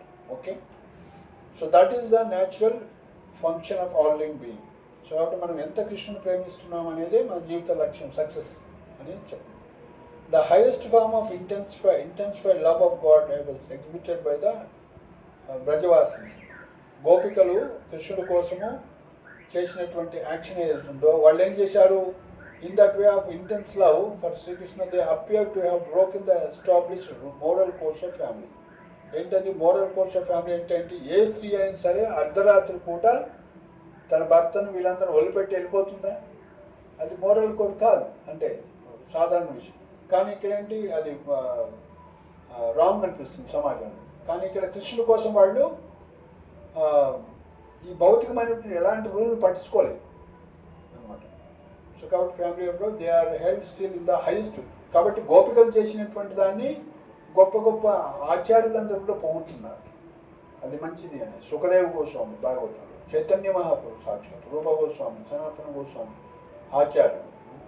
చైతన్య మహాప్రభు ఎగ్జాంపుల్ చెప్తారన్నమాట. ఆయన ఎంత స్ట్రిక్ట్ సన్యాసి అంటే ఏ స్త్రీ కూడా దగ్గర కూడా వచ్చేది కాదు, దూరంగానే నమస్కారం చేసేవాళ్ళని చెప్పారు. సో అట్లనే చోట హరిదాస్ ఠాకూర్ అని ఆయన చిన్న మిస్టేక్ చేస్తే ఆయన తన సాంగత్యం నుంచే వెళ్ళబడిపోతారు, అట్లా చెప్తారు అంటే చైతన్య మహాప్రభు లేదా ఫాలోవర్స్ గురించి.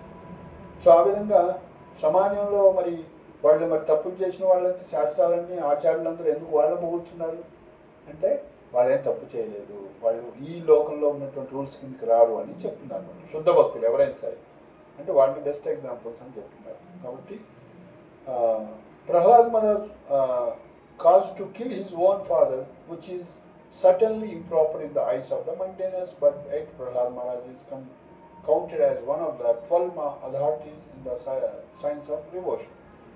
ఏ తండ్రినైనా వచ్చి వాళ్ళ నాన్నగారిని చంపితే మంచి పని చేసిన పోయి గాలండి అత్ర. ఇప్పుడు ప్రహ్లాద్ మహారాజ్ ఏం చేసింది నరసింహదేవి? మంచి పని చేసింది, అదే గార్లాండ్ వేస్తుంది నరసింహదేవి. సో ఏ కొడుకు కూడా అట్లా చేయదు. సో కానీ అక్కడ ప్రహ్లాద్ మహారాజ్ చేసింది కరెక్ట్ అని చెప్తున్నాను. సో అది భౌతికమైనటువంటి రూల్స్కి వ్యతిరేకం. తండ్రిని నువ్వు తండ్రికి సపోర్ట్ చేయాల్సింది పోయి తండ్రి శత్రువు. సో కాబట్టి ఆయన ధర్మాత్ముడు కాబట్టి, భక్తి అంటే భక్తి తెలిసినవాడు కాబట్టి ఇక్కడ ప్రహ్లాద్ మహారాజ్ కూడా అప్రిషియేట్ చేశారు. సో ఆయన ఏమైందంట, మళ్ళీ దానికి 12 మంది అథారిటీస్లో మహాజనుడు అనమాట. ఆయన అథారిటీ అయింది, ఇంత గొప్పవాడు అయింది అంటే ధర్మం. సో ఆల్సో బలి మహారాజ్ వాళ్ళ మనోడు కూడా ఈ cuts off the connection of spiritual master Shukracharya because the later checked him in the service of God. కాబట్టి భగవంతుడి యొక్క సేవలో మనకి ఎవరైనా అడ్డుపులు వేస్తుంటే వాటినన్నింటినీ బలి మహారాజ్ ఏం చేశాడు, నువ్వు నా గురువే కాదు, నువ్వు పక్క పో అంటున్నావు. అరే నువ్వు అంతా విష్ణుకు సంబంధించి దాన్ని ఫస్ట్ బోధించు, ఇప్పుడు విష్ణు స్వయంగా నా దగ్గరికి వచ్చి 3 అడుగులు దానితో నువ్వు ఇయ్యొద్దని చెప్తున్నావు, నువ్వు ఎట్లాంటి గురువు అని. సో నాకు అవసరం లేదు నువ్వు అన్నట్టుగా కట్ చేస్తే. సో అది ఆయన బలి మహారాజు కూడా మహాజనుడు అయింది మళ్ళీ, అంటే ధర్మం కోసం, భగవంతుడి కోసం. Because the later checked his in the service of God.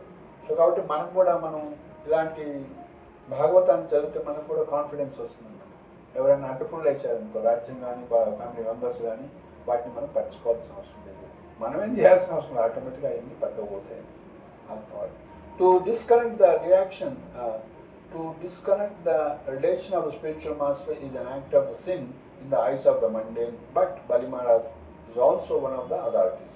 So కాబట్టి సాధారణ విషయంలో ఒక గురువుని త్యజించడం అనేది చాలా ఘోరమైనటువంటి అపరాధం. ఎందుకంటే ఎవరైనా ఎప్పుడైనా సరే విష్ణువుకి అపరాధం చేస్తే విష్ణువు మనం రక్షించకుంటే ఏం చేస్తారంటే శివుడు రక్షించాడు. శివుడు రక్షించలేకపోతే విష్ణువు రక్షించలేడు. అంటే శివుడు రక్షించట్లేదంటే ఏదైనా తప్పు చేస్తే శివుడికి కూడా విష్ణువు రక్షించాడు. ఇద్దరు రక్షించట్లేదంటే గురువు రక్షిస్తాడు. ఇంకో గురువు రక్షించకుంటే ఇంకెవడు లేడట. సో గురువు ఎందుకంటే అంత మెర్సిఫుల్ అని అంటారు. సో అలాంటి గురువుకే అపరాధం అవుతుంది అంటే సో అది మహా అపరాధం కిందకి వస్తుంది. ఇంకా విష్ణువు కానీ శివుడు కానీ కూడా పట్టించుకోరు, ఎవరు పట్టించుకోరు ఈ లోకంలో. సో అట్లాంటిది బలి మహారాజ్ ఏం చేసిండు, ఆయన త్యజించిండు అంటే ధర్మం కోసం త్యజించాడు, భగవంతుడి కోసం త్యజించాడు. కాబట్టి అది రైట్ యాక్ట్ అని చెప్తున్నాడు. ప్రహ్లాద్ మహారాజ్ కూడా చేసింది కూడా రైట్ యాక్ట్, అట్లా గోపికలు చేసింది కూడా రైట్ యాక్ట్. కృష్ణుడి కోసం ఈ సమాజం రూల్స్ అని పెట్టారు. సో ఇక్కడ రామదాస్ కూడా చేసింది రైట్ యాక్ట్ అవుతుంది. ఓకే చూద్దాం ఇంకా ముందు కంటిన్యూషన్ ప్రాపర్.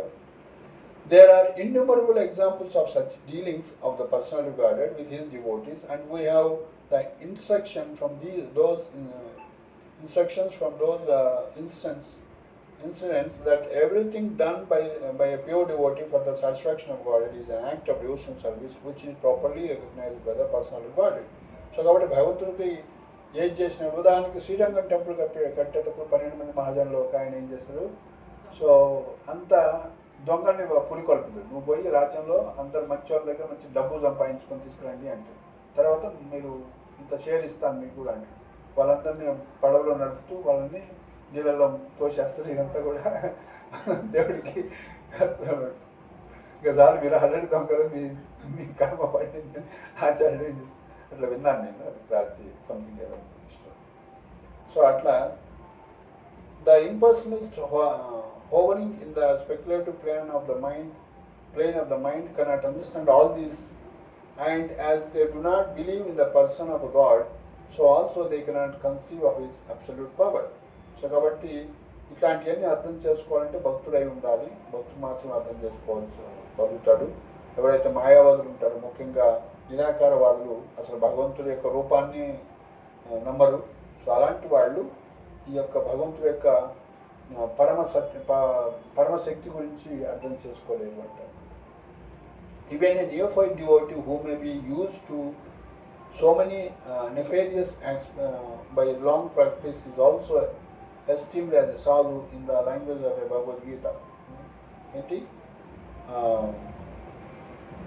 అంటే ఎన్ని తప్పులు చేసినా ఇంపర్సనలిస్ట్ గురించి చెప్తూ ఇక్కడ నిరాకారవాదుల గురించి చెప్తూ, ఆ నిరాకారవాదు భక్తుడు కానివాడు, భగవంతుడు భక్తుడు కానివాడు, సో ఏం అర్థం చేసుకోలేని చెప్తూ అభిషేక్ శుద్రాచారో సాధురేవ సమంతవ్య అని చెప్తారు. అంటే ఆయన చిన్న చిన్న తప్పులు చేసినా కూడా ఆయన సాధువుగా పరిగణించాలని చెప్పి భక్తులు అయితే ఆయన వర్షిప్ చేసి. The only qualification of a pure devotee is to serve God for his satisfaction. This is called spontaneous love of God. Such devotee also cannot prolong with his bad habits for a long period of, and simultaneously with the beginning of his unloyal service, liquidation of his bad habits also begins, and very soon all the qualities of good gods take over him. So కాబట్టి ఎలాంటి తప్పులు చేసిన వాళ్ళైనా సరే భగవంతుడి యొక్క సేవ చేస్తే గొప్పవాడని చెప్తున్నారు, భక్తుడిగా సాధువుగా పరిగణించాలని చెప్తున్నారు. మరి ఆయన సాధువుగా పరిగణించు తప్పు చేస్తూనే ఉంటాడంటే ఇంకా తప్పు చేయడు అని అర్థం. భగవంతుడి సేవ చేస్తున్నట్లయితే ఆయనలో దేవతల్లో ఉన్న శుభలక్షణాలన్నీ కూడా వృద్ధి చెందుతాయని చెప్తున్నారు. అందుకే చండాలుడు అయినా సరే, అంటే చండాల కుటుంబంలో పుట్టిన వాళ్ళైనా సరే భగవన్నామం చేసినట్లయితే, భక్తి చేసినట్లయితే ఆయన గురువుగా పరిగణించాలి, వైష్ణవుడిగా పరిగణించాలి, బ్రాహ్మణుల కన్నా గొప్పవాడుగా పరిగణించాలి అని శాస్త్రం చెప్తుంది. ఎందుకంటే ఇంతకుముందు బ్యాడ్ హ్యాబిట్స్ ఉండొచ్చు, ఆయన భక్తి చేస్తుండే కాబట్టి అన్ని గుడ్ లక్షణాలు, అన్ని మంచి లక్షణాలు. అదే శరణాగతి అయితే అంటే అంటే అంటే ఏ కులంలో పుట్టిండని చూడొద్దు అంటారు. అందుకే చండాలు కానీ ఎక్కడి నుంచి వచ్చాడు. ఓకే, ఇంకా దగ్గరకు వచ్చాము మనం.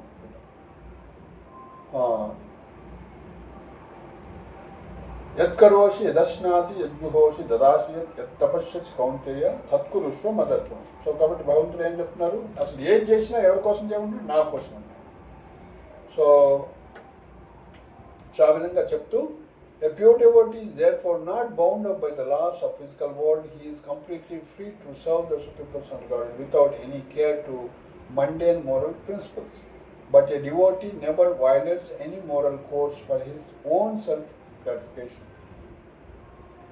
సో కాబట్టి ఈ విధంగా భౌతిక ప్రపంచంలో ఉన్నటువంటి నియమాల ప్రకారం ఆయన ఎప్పుడు బందీ కాడని చెప్తూ, దాన్ని ఆశ్రయాగా తీసుకొని భక్తులు కూడా మోరల్ ప్రిన్సిపల్స్ని కూడా వైలేట్ చేయడు అని కూడా చెప్తున్నాం. In rare cases only he does so for the service of God.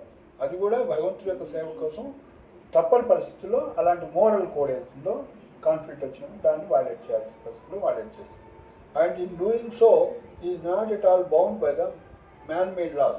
Gopanna's intense love for God and God's reciprocation and recognition of his service is confirmed in following way.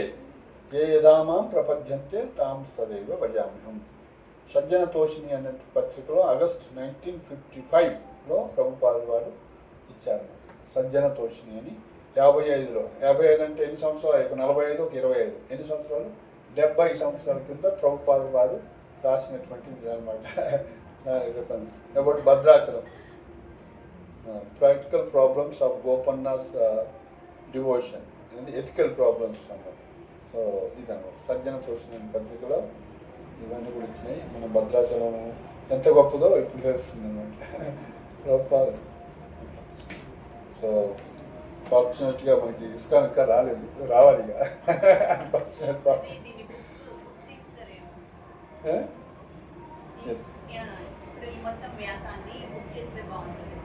Yes అంటే మనకి రేర్గా మనకి ఇస్కాన్లో అంటే ఈ ఏరియాలో భక్తులు తక్కువ ఉన్నారు కాబట్టి ఎవరు రాలేదు. సో మనం అందరం కూడా దీన్ని చదివిన తర్వాత ఇన్స్పైర్ అయ్యి సో ఈ రాధేశ్యామ్ ప్రభుపాద వారు హైదరాబాద్ వచ్చి అక్కడ ఉన్నందుకు అవన్నీ కూడా డిస్ప్లే చేస్తారనమాట. సో ఇట్లా ప్రభుపాద వచ్చారు, ఈ కోర్సు తిరుపతి వచ్చారు ఇవన్నీ కూడా. సో మనం యాక్చువల్గా భగవద్గీత నుంచి ఇక్కడ వచ్చేసినాం కదా. ఓకే, మనం ఏం చెప్పుకున్నాం? 5 అంశాలు చెప్తూ కంక్లూడ్ చేద్దాము. సో 4 మొదటిది ఈశ్వర, ప్రకృతి, జీవ, కాల ఇవన్నీ కూడా శాశ్వతమైనటువంటిది. కర్మ మాత్రం అశాశ్వతమైనది, మార్చుకోవచ్చు అనమాట. భగవంతుడు శరణాగతి అయితే మనం అన్ని రకాల నుండి కర్మల నుంచి బయటపడతాము. సో కాబట్టి భగవద్గీత యొక్క సారాంశం ఏంటంటే మనం సర్వధర్మాన్ని పరిచయ మామైకం శరణంగా అహం తం సర్వపాపేభ్య మోక్షయిష్యామి మా శుచ అంటే అన్ని ధర్మాల వరకు నాకు శరణాగతి అయ్యి భక్తి చేయమన్నారు. సో మరి అది ఒక్క మాటతో మరి చెప్పచ్చు కదా. ఎందుకు చెప్పారు అంటే ఫస్ట్ వాటిని అన్నింటి కూడా మనం అర్థం చేసుకొని ఒక్కొక్క స్టెప్ అందులో. సో జ్ఞానం అంటే ఏంటి?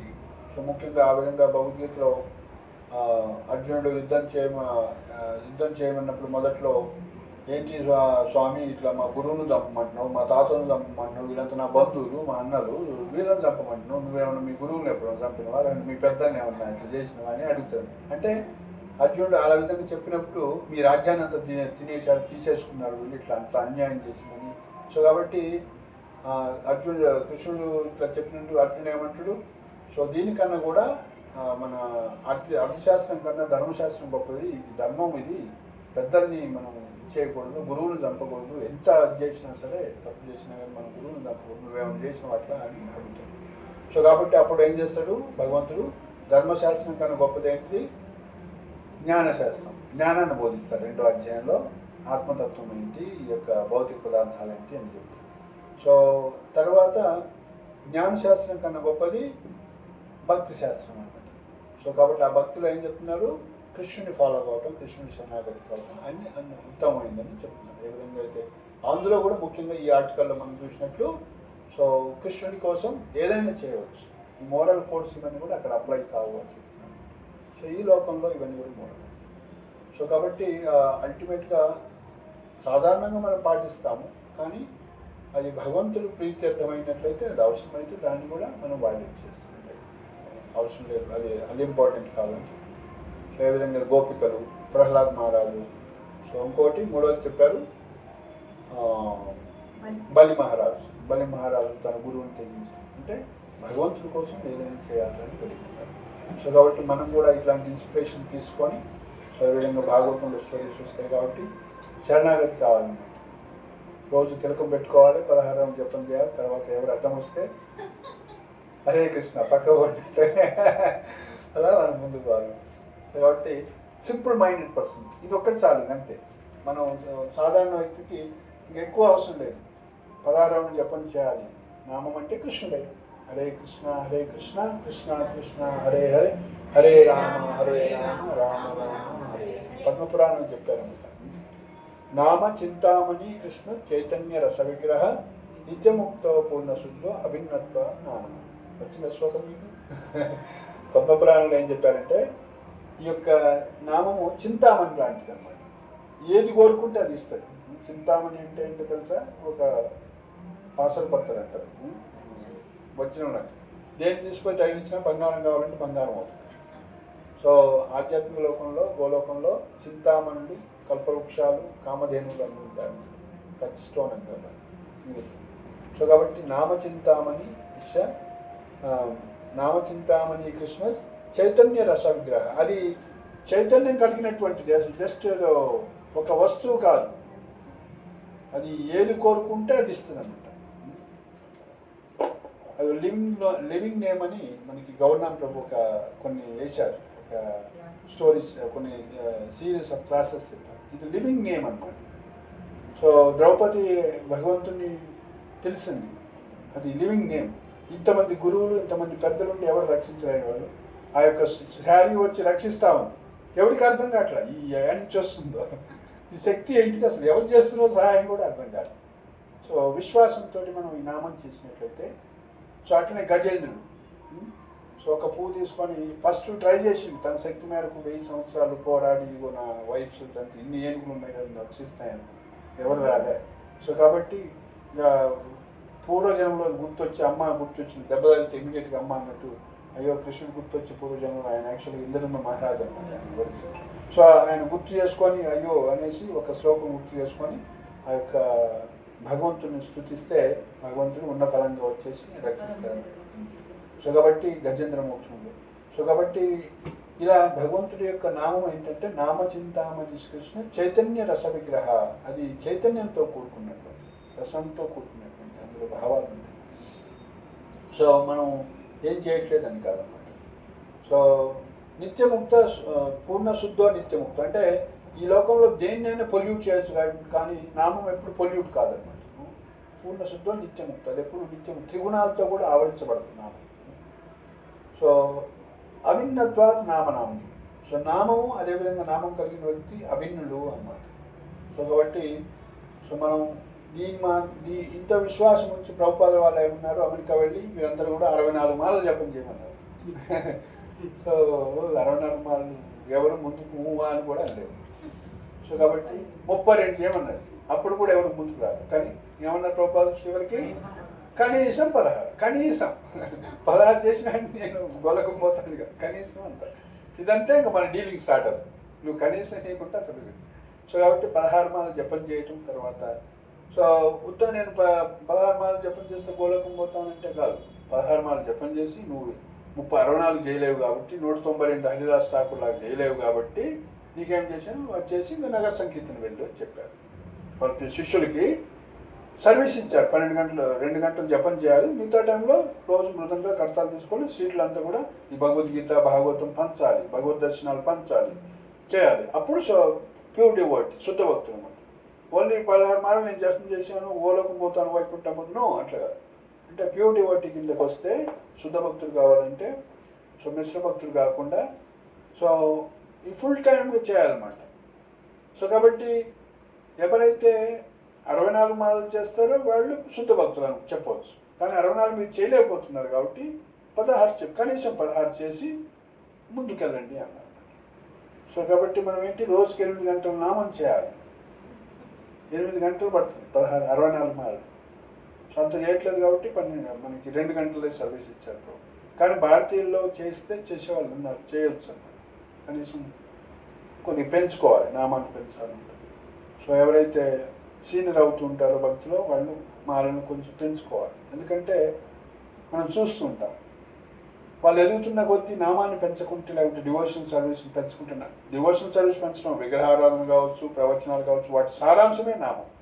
నామసేవ, శ్రీ విగ్రహ శబ్ద శ్రీమూర్తిరాజ సేవలు, ధామ్ సేవ, సాధు సేవ, అదేవిధంగా భాగవత్ సేవ. ఈ 5 సేవల్లో వాటి సారాంశం మళ్ళీ 12 స్కందాల భాగవతం చదివిన తర్వాత నామ సంకీర్తనం యస్య అని చెప్తారు. నామమే దాని యొక్క సారాంశం. సంకీర్తనం అందరూ కలిసి పాడాలట, అందరు కలిసి నామ సంకీర్తన చేస్తే 12 స్కందాల యొక్క సారం నామం. నేను చూస్తుంటాను లాస్ట్ శ్లోకం చెప్తాను. 12 స్కందాల ఇది చేసిన తర్వాత 18,000 శ్లోకాలు చదివిన తర్వాత వ్యాసదేవుడు చెప్తున్నారు, మొన్న రేవతిరామ ప్రభు చెప్తున్నారు తిరుపతిలో. సో భాగవతం యొక్క ఎసెన్స్ ఏంటి, నామం చేయటం. సో కాబట్టి మనం ఇక్కడ కూర్చొని భగవంతుడి యొక్క నామం చేస్తున్నామంటే సారంలో సారం అనమాట. లాస్ట్ శ్లోకము భాగవతంలో 18,000 శ్లోకం, గ్లోరీస్ ఆఫ్ శ్రీమద్ భాగవతం చెప్తుంది. నామ సంకీర్తనం యస్య సర్వ పాప ప్రణాశనం ప్రణామో దుఃఖ సమతాం Samanastam Namani Harim Param. I offer my respectable obeisances unto the Supreme Personality of Godhead, Lord Hari, the congregational chanting of whose holy name destroys all sinful reactions, and the offering of obeisances unto whom relieves all material suffering. So కాబట్టి ఆయనకి సాష్టాంగ నమస్కారం చేస్తే అంటే ఏమవుతుందంటే అన్ని రకాలైనటువంటి బాధల నుంచి, సఫరింగ్ నుంచి బయటపడతామంట. సో అదేవిధంగా ఈ కాంగ్రిగేషనల్ చాంటింగ్ అందరూ కలిసి చేసినట్లయితే ఆల్ సిన్ఫుల్ రియాక్షన్స్ అన్ని కూడా పోతాయని చెప్తున్నారు. సో కాబట్టి మనం ఈ ఐదింట్లో కూడా విగ్రహారాధన వీటన్నిటిలో కన్నా ముఖ్యమైనది ఏంటి అంటే నామం అన్నమాట. సో కాబట్టి మనం ఎదుగుతున్నాము అంటే భక్తిలో నామాన్ని పెంచుకోవాలి. ఎందుకంటే నామము నామి అభిన్నం కాబట్టి. హరే కృష్ణ కృష్ణ కృష్ణ హరే హరే, హరే రామ సో మనం బేసిక్గా భగవద్గీతలో ఏముందో చెప్పుకున్నాము. దాని సారాంశం చదువుతాం. మనం భగవంతుని శరణాగతి ఉన్నాం. శరణాగతి కావటం అంటే ఏంటి? నామం చేయటం. నామానికి శరణాగతి కావటం, ఆ నామాన్ని చేస్తూ భక్తి కార్యక్రమాలు చేస్తూ. సో ఈ విధంగా మనం ముందుకోవాలి. ఓకే, నెక్స్ట్ క్లాస్లో మనం కంటిన్యూ. శ్రీల ప్రభుపాదికి జై, శ్రీమద్ భగవద్గీతకి జై. అది పనిచేస్తుంది.